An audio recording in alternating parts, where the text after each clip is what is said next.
sila para manahimik ng lahat, wag na lang tayo mag-EDC. Alam nyo guys na marami po ang usap-usapan dito sa larangan ng Team Kalingap na kung saan ay itong si Kalingap Edo daw ay may laging kasamang ibang babae. Nako, yan ang ating pag-usapan. Siyempre, kung bago ka pa lang, i-click na natin yung follow, subscribe, and like and share.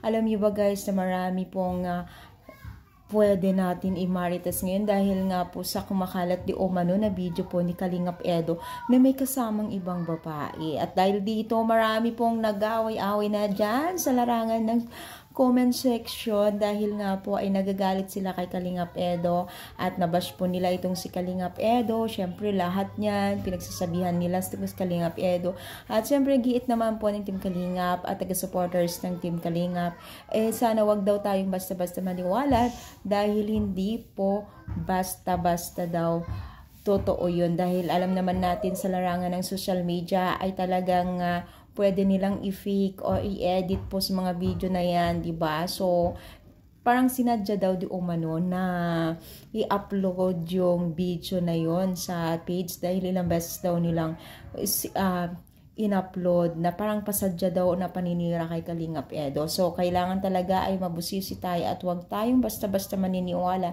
dahil kalat na ngayon ang mga basher at pwede na nilang gawin, di ba? So, sana ingat lang sa pagiging isang or tayong basta-basta maniniwala kasi hindi po talaga biro yung mga ganitong klaseng tao na kayang-kaya nilang manira para lamang po sa isira po ng isang tao. Kagaya nito, 'di ba? Ang ganda-ganda naman ng sama ng EDC kaya tuloy lamang po sa pag-support natin, wag tayong basta-basta maniniwala kasi nandyan lagi ang Team Kalinga para sumusuporta sa EDC at mga taga-supporters. Ano masasabi ninyo? I-comment down, palike po ang ating video. Thank you and God bless.